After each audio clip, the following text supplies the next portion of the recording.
Alhamdulillahi Rabbil Alamin. Allahumma salli wa sallim wa barik ala Muhammad wa ala ali Muhammad.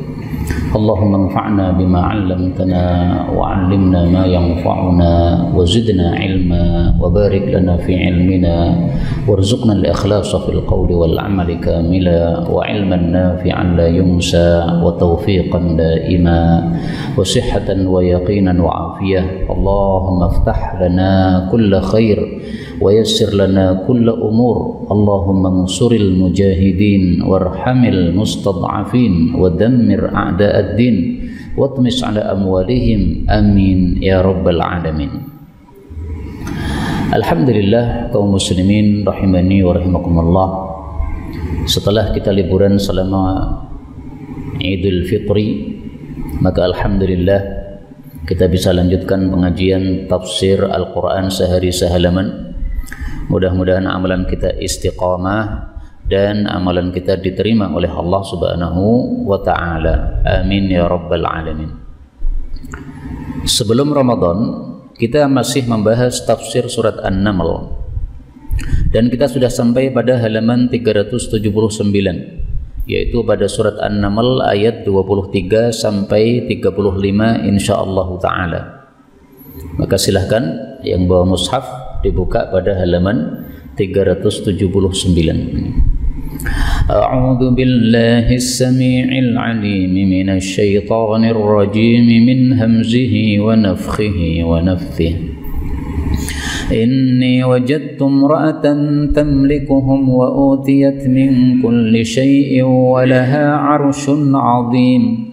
وجدتها وقومها يسجدون للشمس من دون الله وزين لهم الشيطان أعمالهم فصدهم عن السبيل فهم لا يهتدون ألا يسجدوا لله الذي يخرج الخبأ في السماوات والأرض ويعلم ما يخفون وما يعلنون الله لا إله إلا هو رب العرش العظيم قال سننظر أصدقت أم كنت من الكاذبين اذهب بكتابي هذا فألقه إليهم ثم تول عنهم فانظر ماذا يرجعون قالت إن يا أيها الملأ إني ألقي إلي كتاب كريم إنه من سليمان وإنه بسم الله الرحمن الرحيم ألا تعلوا علي وأتوني مسلمين قالت يا أيها الملأ أفتوني في أمري ما كنت قاطعة أمرا حتى تشهدوني قالوا نحن أولو قوة وأولو بأس شديد والأمر إليك فانظري ماذا تأمرين قالت إن الملوك إذا دخلوا قرية أفسدوها وجعلوا أعزة أهلها أذلة وكذلك يفعلون وإني مرسلة إليهم بهدية فناظرة بما يرجع المرسلون. Alhamdulillahi Rabbil Alamin. Allahumma arhamna bil Qur'ani amin. Pada ayat-ayat yang kita baca ini ada beberapa kata yang bisa dibaca dengan dua bacaan. Yang pertama, pada ayat 25 alla, ini tasydidnya boleh dihilangkan menjadi ala. Kemudian tukhfun, ini taknya boleh diganti ya menjadi yukhfun, tetapi belakangnya juga harus diganti ya menjadi yu'linun. Kemudian ayat 28 fa'alqih, ini haknya boleh di kasrah. Kalau di kasrah dibaca panjang ya. Fa'alqihi ilaihim. Kemudian pada ayat 32 tashhadun, ini boleh ditambah ya menjadi tashhaduni. Dan ini semua adalah qiraah mutawatirah yang sumbernya dari Sayyidina Rasulullah sallallahu alaihi wasallam. Maka semuanya adalah bacaan yang benar. Kita boleh pilih manapun yang kita sukai karena semuanya ajaran baginda Rasul sallallahu alaihi wasallam. Adapun tafsir ringkasnya, Maka supaya nyambung dengan ayat yang akan kita baca, sekilas saya ulang kisah kemarin Nabi Sulaiman bersama burung hudhud. Nabi Sulaiman memeriksa pasukannya. Di antara pasukannya itu ada burung hudhud yang sangat diperlukan oleh Nabi Sulaiman alaihi salatu wassalam. Karena Nabi Sulaiman membawa tentara yang sangat banyak dan beliau membutuhkan untuk menggali sumur bagi tentara-tentaranya tersebut. Nah, yang bisa melihat sumur yang ada di bumi itu adalah burung hudhud. Dia melihat air yang ada di dalam tanah seperti melihat air yang ada di gelas kaca, terlihat jelas. Demikian dijelaskan di dalam kitab-kitab tafsir, wallahu alam bissawab.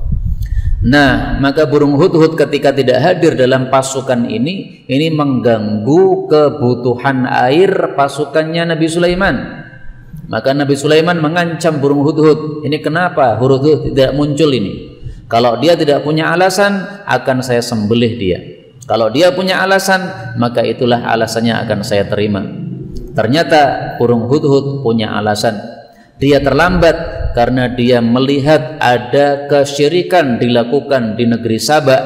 Siapa yang melakukan kesyirikan itu? Kata burung hudhud, ini sesungguhnya saya wajadtu mendapati imra'atan, seorang wanita yang besar, yaitu ratu, tamlikuhum, yang menguasai mereka, yaitu orang-orang Saba, wa utiyat, dan dia diberi min kulli syai', segala sesuatu, walaha, dan baginya arsyun azim, singgasana yang besar.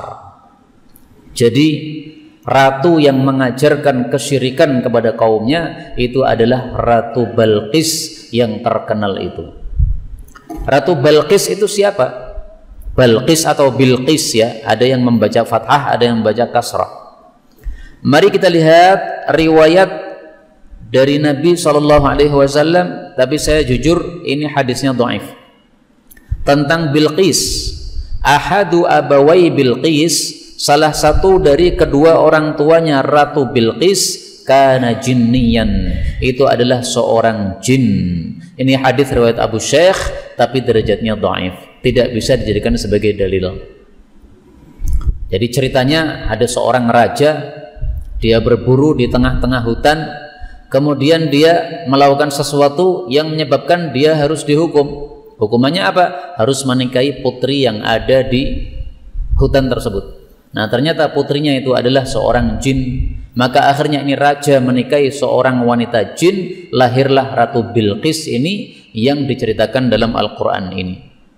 Nah, Ratu Bilqis ini menjadi seorang ratu, tamlikuhum, menjadi ratu, ini bukan untuk kita tiru. Karena dalam syariat Islam tidak diperbolehkan seorang wanita menjadi ratu atau presiden atau pemimpin, nggak boleh. Maka dulu ketika Megawati jadi Ratu Indonesia, Presiden Indonesia, itu tidak sah dari sisi syariat Islam. Kenapa? Tidak memenuhi syarat, yaitu syaratnya harus laki-laki presiden itu. Apa dalilnya? Rasulullah bersabda, la yufliha qaum, tidak beruntung suatu kaum, wallau amrohum imra'ah, yang menyerahkan semua urusan mereka kepada seorang wanita. Hadis riwayat Bukhari. Nggak akan beruntung. Maka dilarang dalam Islam.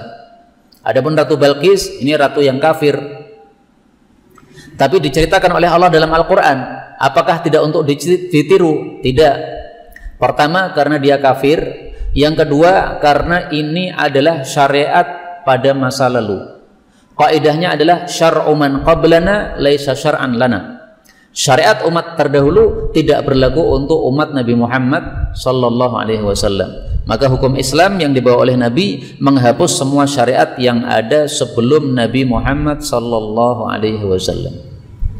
Yang dimaksud kulla syai', dia diberi segala sesuatu, itu maksudnya adalah segala sesuatu yang dibutuhkan oleh seorang ratu atau seorang raja. Jadi bukan betul-betul segala sesuatu betul-betul.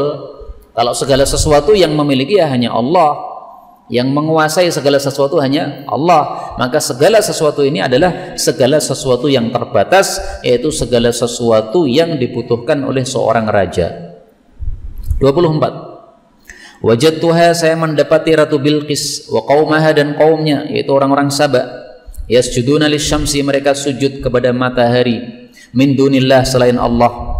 Kenapa?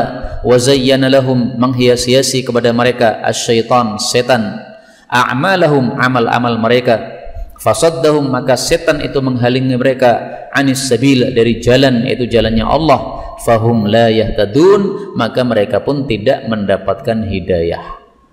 Jadi penyebab Hudhud terlambat datang kepada Nabi Sulaiman karena melihat gerak-gerik orang-orang yang ada di Sabah.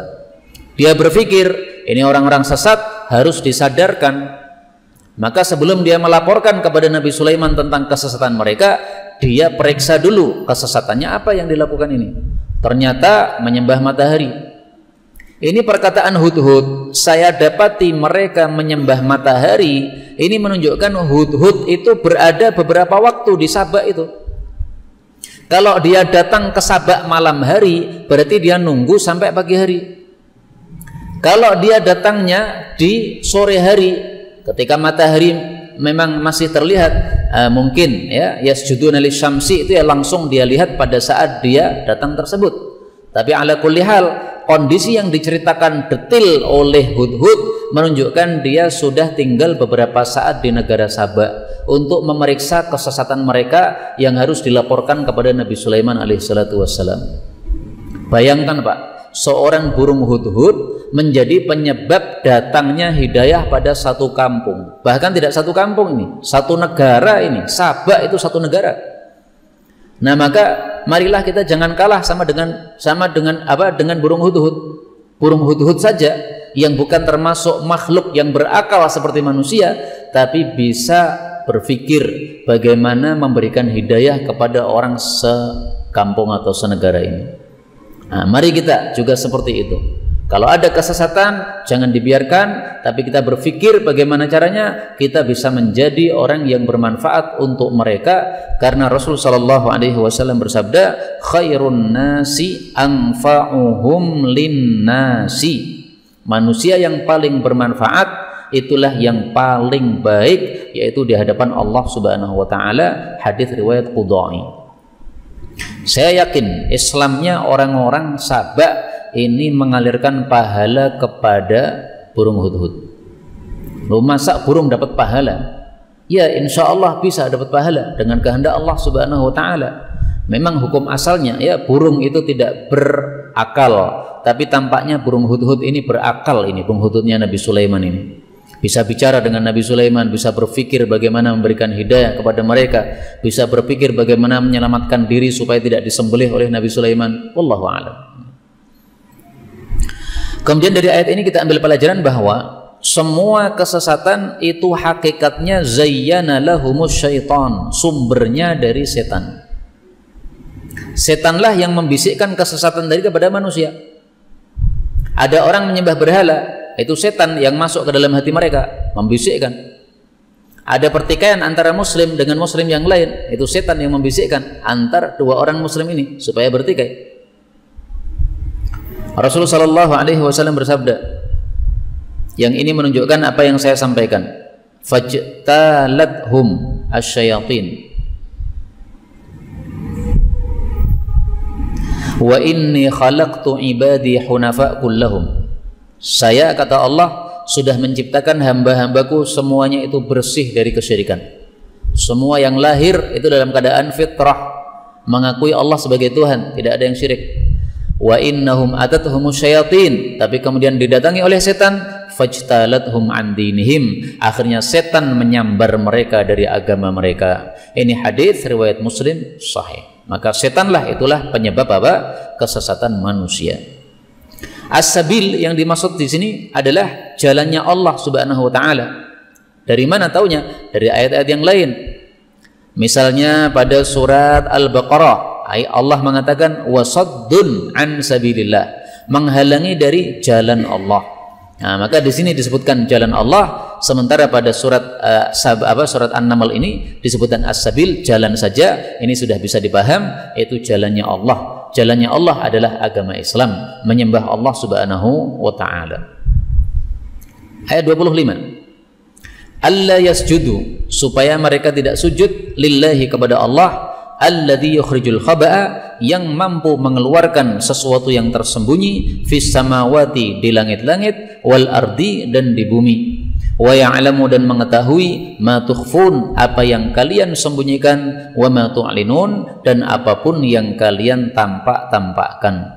Siapa dia? Allahu, yaitu Allah, la ilaha illa huwa, tidak ada Tuhan yang berhak disembah selain Dia Allah, Rabbul Arsyil Azim, pemelihara singgasana yang agung, yaitu singgasananya Allah Subhanahu wa taala.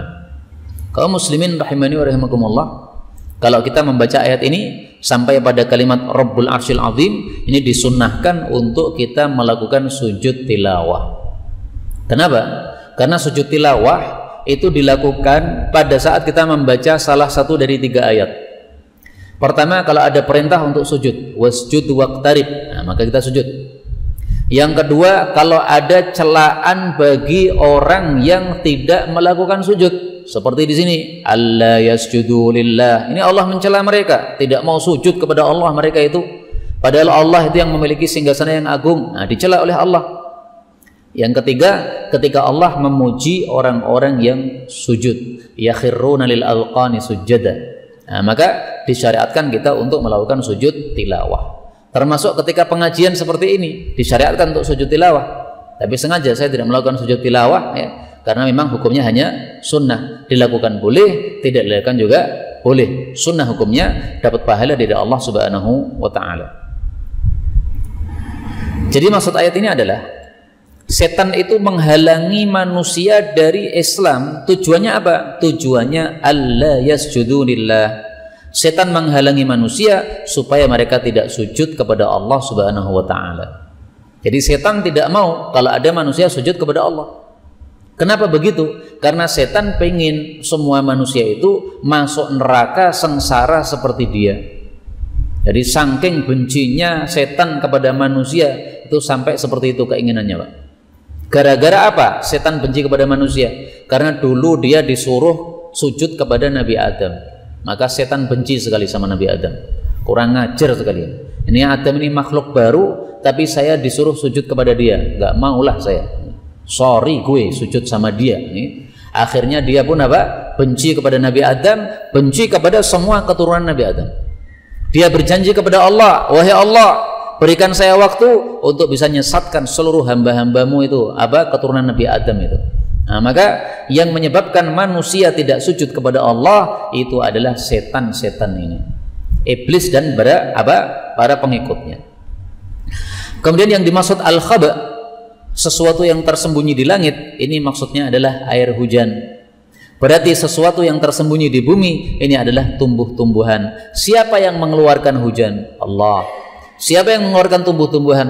Allah. Maka kalau yang mengeluarkan hujan dan tumbuhan adalah Allah, kenapa menyembah selain Allah? Kita butuh makan dalam kehidupan dunia ini. Makannya dari mana? Dari air hujan. Minumnya dari air hujan, makannya dari tanaman yang tumbuh dari air hujan. Maka ini adalah rizki yang sangat pokok untuk manusia, disebutkan oleh Allah. Jadi seolah-olah Allah mengatakan di sini, yang berhak disujudi adalah yang kasih rezeki kepada kamu. Kasih makan kepada kamu, siapa? Allah. Kasih minum kepada kamu, siapa? Allah. Maka itu yang perlu disujudi. Jangan sujud kepada selain Allah Subhanahu wa ta'ala. Dan Allah mengetahui apapun yang kita lakukan secara sembunyi-sembunyi maupun terang-terangan. Karena itu mari kita beramal yang baik-baik. Karena sembunyi maupun terang-terangan sama saja bagi Allah. Ketika banyak orang kita baik, tapi di kamar sendiri kemudian jelek, Allah tahu itu. Nah, maka selama Ramadan kan kita sudah dididik untuk takwa kan? Mari kita lanjutkan takwa itu sampai Ramadan depan. Ini PR paling penting dari Ramadan kemarin, Pak. Pada bulan Ramadan kemarin kita sudah dididik takwa. Ada roti, ada air di dalam kamar, kita nggak berani minum. Kenapa? Puasa, itu takwa itu. Nah, sekarang kita berada di bulan selain bulan Ramadan. Apakah masih bertakwa ataukah tidak? Ini PR kita. Kalau lanjut takwa kita sampai Ramadan berikutnya, berarti puasa kemarin berhasil.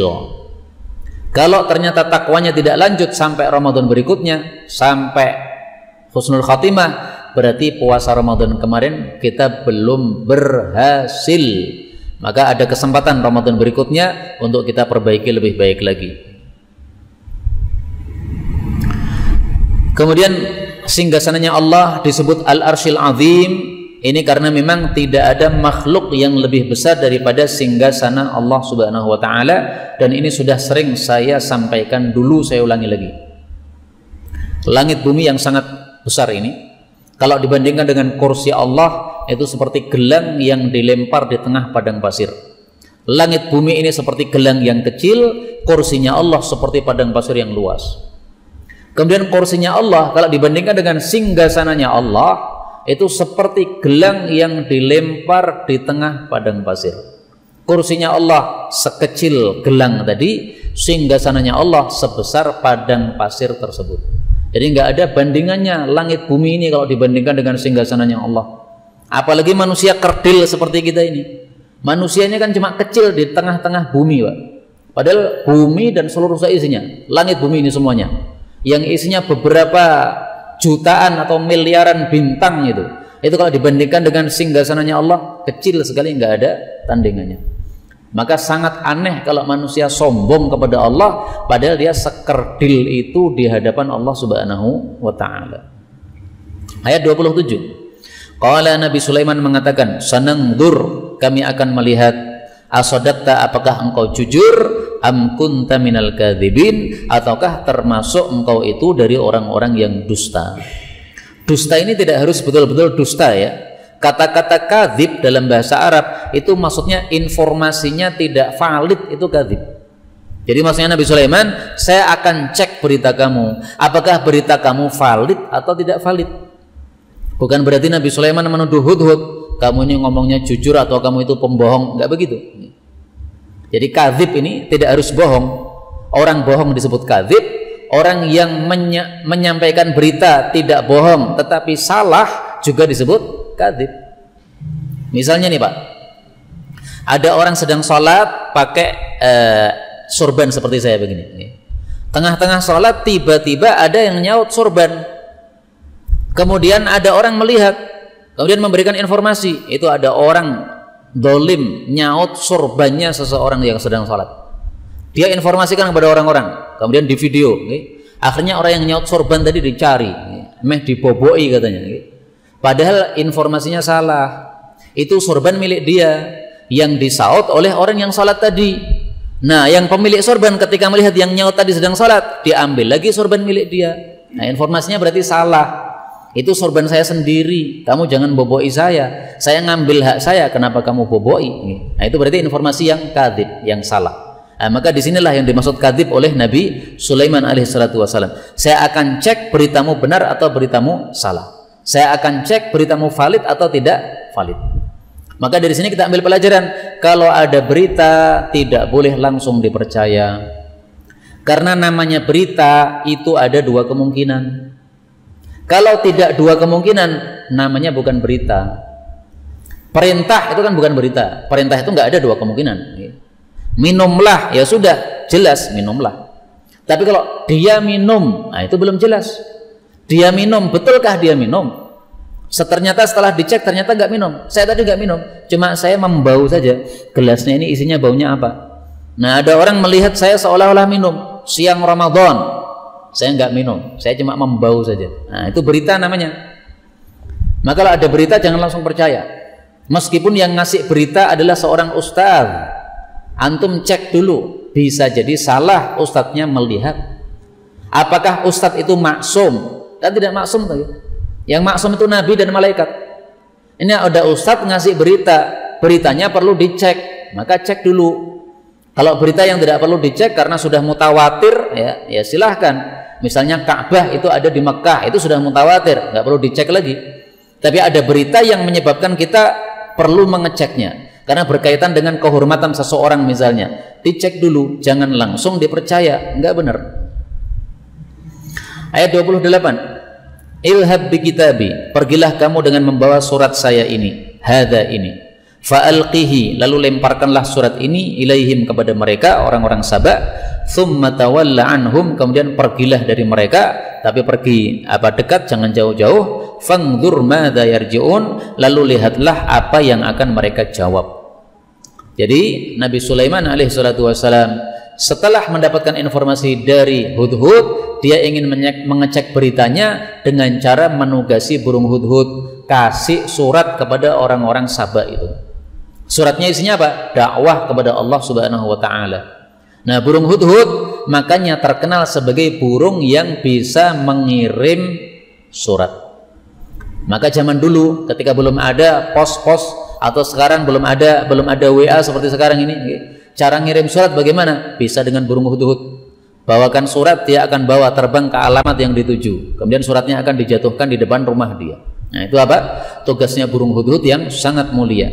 Karena itu di dalam Islam burung hudhud ini dimuliakan. Tidak boleh kita membunuh burung hudhud.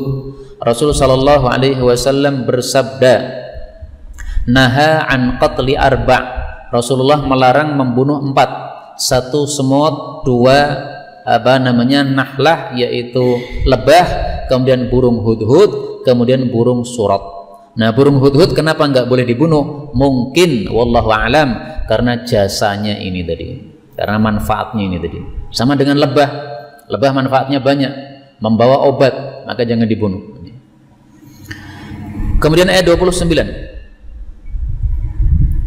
Allah mengatakan, qalat, Balqis berkata, ya ayyuhal mala', wahai pembesar-pembesar, ini sesungguhnya saya, ulqiya ilayya, dilemparkan kepada saya, kitabun karim, satu surat yang mulia. Ini kelebihan Ratu Balqis. Dia mendapatkan surat, tidak langsung kasih jawaban, tapi dia kumpulkan pembesar-pembesarnya. Orang-orang yang punya kecerdasan dalam berpendapat, dikumpulkan. Maka seorang penguasa kalau mau menetapkan sesuatu yang genting, jangan langsung gerusa-gerusu memberikan keputusan. Kumpulkan para ulama, kumpulkan cendekiawan-cendekiawan muslim yang ada di negaranya, kemudian musyawarah kepada mereka. Bahkan saya baca dalam satu kitab Syarah Sahih Bukhari, dijelaskan oleh para ulama, kalau ada seorang presiden, penguasa menetapkan satu urusan penting tanpa musyawarah kepada para ulama, maka wajib presiden itu untuk dilengserkan. Sehingga berdasarkan hukum ini, hukum fikih ini, banyak sekali presiden-presiden di negara-negara yang ada ini wajib dilengserkan. Kenapa? Mereka membuat keputusan tanpa musyawarah kepada para ulama, termasuk mungkin presiden Indonesia. Tapi jangan melengserkan Jokowi, Pak, karena panjenengan tidak punya kekuatan untuk melengserkan beliau. Kalau nekat melengserkan beliau malah jadi rusak Indonesia. Ini kewajiban melengserkan kalau mampu. Kalau tidak mampu jangan melakukan.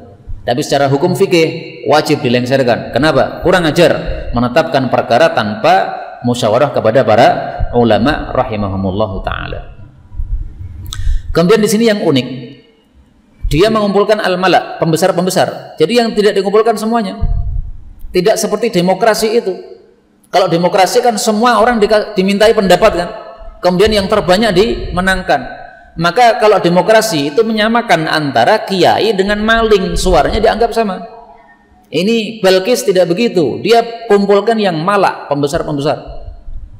Disebutkan dalam tafsir, pembesar-pembesarnya ada 313 orang. Kok jumlahnya tepat dengan jumlah para nabi? Nabi jumlahnya 315 orang.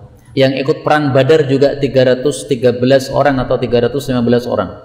Jumlahnya pasukan Tolut melawan Jalut 313 atau 315 orang. Di sini pun juga 313 orang. Kok ya bertepatan? Masing-masing orang membawai 10.000 pasukan. Sehingga pasukannya Balqis sangat besar. 3 juta pasukan. Karena 313 dikali 10.000, hasilnya 3.130.000. Banyak. Di sini Balqis mengatakan kitabun karim, satu kitab yang mulia. Kenapa disebut mulia? Kenapa? Saya cari dalam kitab tafsir, belum saya temukan jawabannya. Tampaknya bisa jadi disebutkan suratnya mulia karena ada isinya Bismillahirrahmanirrahim. Maka dijelaskan pada ayat 30, innahu, sesungguhnya surat itu min Sulaiman, sumbernya dari Nabi Sulaiman. wa innahu, dan sesungguhnya surat itu dimulai dengan bismillah, dengan nama Allah Ar-Rahman yang maha pengasih, Ar-Rahim yang maha penyayang. Nah, maka karena ada bismillahnya ini disebut dengan nama Kitabun Karimun, surat yang mulia. Dari suratnya Nabi Sulaiman kita ambil dua pelajaran. Pelajaran pertama, bahwasanya nulis surat itu dimulai siapa yang menulis, bukan siapa yang dituju. Maka kalau nulis surat dari Abu Zaidan kepada fulan, jangan dibalik, kepada fulan dari Abu Zaidan, terbalik, min Sulaiman, dari Sulaiman. Dimulai diri sendiri dulu. Ada hadisnya, saya tampilkan hadisnya. Idza kataba, kalau menulis surat, ahadukum, salah satu kalian, falyabda, maka hendaklah dia itu memulai binafsihi, dengan menyebut nama dirinya sendiri. Idza kataba ahadukum ila ahadin, kalau nulis surat kepada seseorang, falyabda binafsihi, mulai dengan tulis namamu dulu. Tapi hadis ini riwayat Tabarani, derajatnya dhaif, tapi meskipun dhaif maknanya sahih. Kenapa? Rasulullah kalau nulis surat juga menulis nama beliau dulu. Beliau tulis Bismillahirrahmanirrahim, min Muhammadin, dari Muhammad, ila Kisra, kepada Raja Kisra, atau ila Kaisar, kepada Raja Kaisar. Nah, tulis nama kita sendiri dulu. Adapun memulai dengan orang yang dituju dulu, baru kemudian nama kita sebagai penulis surat, itu adalah adatnya orang-orang ajam. Kita ikuti adat Nabi saja, jangan ikuti adatnya orang-orang ajam. Kemudian pelajaran yang kedua, hendaklah surat itu dimulai dengan Bismillahirrahmanirrahim. Dan cara menulis Bismillah ada dua. Yang pertama, kalau ditambah dengan Ar-Rahmanir-Rahim, maka Bismillahnya seperti ini, tidak ada alifnya. Tapi kalau tanpa Ar-Rahmanir-Rahim, maka cara menulisnya setelah ba ditambahi alif, Bismillah. Contoh, pada surat Iqra, Allah mengatakan, Iqra bismi rabbikal ladzi khalaqa, khalaqal insana min 'alaqa, Iqra wa rabbukal akram. Nah, silahkan nanti dicek pada surat Iqra itu pakai alif atau tidak pakai. Ini saya cek karena sudah muncul. Surat Al-Waqi'ah, fasabbih bismi rabbikal azim, pakai alif. Surat Al-Haqqah, fasabbih bismi rabbikal azim, pakai alif. Surat Al-Alaq, Iqra bismi rabbikal ladzi khalaq, pakai alif. Kenapa? Tidak pakai Ar-Rahmanir-Rahim. Ini cara penulisan bismillah yang benar. Meskipun kalau dilanggar ya tidak dosa, Pak.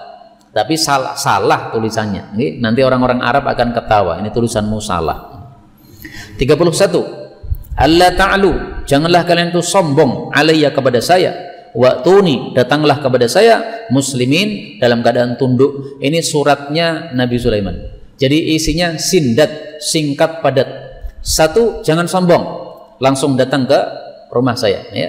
Yang kedua, datang dalam keadaan tunduk. Jangan datang dengan membawa senjata. Kalau membawa senjata, remuk semua. Tapi datang dengan tunduk, nanti akan aman. Suratnya singkat dan padat. Qalat, Bilqis mengatakan, ya ayyuhal mala, wahai para pembesar, aftuni, fatwalah kepada saya, fi amri, dalam urusan saya ini.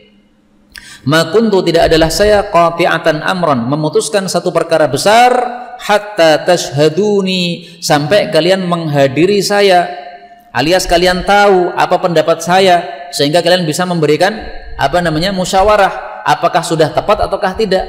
Nah, di sini diceritakan oleh Allah, ini seolah-olah Allah memuji Ratu Bilqis. Karena itu Ratu Bilqis meskipun kafir, tapi sikapnya yang baik ini perlu kita tiru. Menetapkan perkara besar, jangan tergesa-gesa. Musyawarah kepada orang yang berilmu. Karena kalau berilmu diajak musyawarah, dia akan memberikan musyawarah sesuai ilmunya. Istasyara, dalam hadis disebutkan, ma khaba, tidak akan rugi, manistasyara, manistakhara, orang yang melakukan salat istikharah. Wala nadima, tidak akan menyesal, man istasyara, orang yang bermusyawarah. Meskipun dalam mencerai istri, Pak, tetap perlu musyawarah. Meskipun dalam menikah tetap perlu musyawarah. Jangan wah iki ayu banget ya, tanpa musyawarah sudah langsung des supaya apa? Tidak keduluan orang, enggak begitu. Musyawarah, istikharah. Dulu ada orang mau nikah, kemudian konsultasi kepada saya. Nah, saya bilang, pertama istikharah, yang kedua musyawarah. Kamu punya orang tua, jangan gerusa-gerusu. Orang tua itu lebih banyak makan garam. Kamu musyawarah sama orang tua. Kalau orang tua oke, sholat istikharah sudah, silahkan maju. Kemudian ternyata dia melakukan itu, akhirnya alhamdulillah dimudahkan oleh Allah Subhanahu wa taala mendapatkan seorang pasangan yang baik. Ayat 33, Allah mengatakan, qalu, mereka mengatakan, nahnu, kami ini, ulu quwwah, memiliki kekuatan, wa ulu ba'sin syadid, memiliki bahaya yang dahsyat, wal amru ilaik, dan urusan itu terserah kamu, fangduri, maka perhatikanlah, madza ta'murin, apa yang engkau akan perintahkan. Mereka mengatakan kami punya kekuatan, maksudnya apa? Jumlahnya banyak. Berapa tadi? 313 kali 10.000, 3.130.000 orang. Wa ulu ba'sin syadid, maksudnya memiliki keberanian. Jadi jumlahnya banyak, keberanian dalam berperang ada. Tapi kami tidak sombong, terserah panjenengan wahai ratu. Kalau panjenengan punya pendapat yang lain, kami tidak mengandalkan otot. Tapi kalau panjenengan menginginkan otot, kami punya otot, kami punya keberanian. Maka yang dimaksud fangduri, lihatlah apa yang akan kamu perintahkan, maksudnya kami tunduk, kami taat kepada Anda. Ini kenapa kok ratu ditaati oleh laki-laki yang sangat banyak ini? Karena ratunya adil, Pak. Makanya meskipun dia itu seorang wanita yang mestinya lemah, tapi kalau adil akhirnya ditaati oleh rakyatnya. Tapi laki-laki yang kuat, yang cerdas, tapi kalau tidak adil nanti akan hancur, karena rakyatnya banyak yang benci kepada dia. Pegawai-pegawainya, pejabat-pejabatnya akan benci sama dia. Maka keadilan itu sangat penting. Maka Ratu Balqis ini kok sampai ceritanya disebutkan dalam Quran, kenapa? Padahal dia kafir. Karena meskipun kafir, dia punya kelebihan-kelebihan yang banyak. Dia punya keadilan, buktinya dicintai oleh rakyatnya.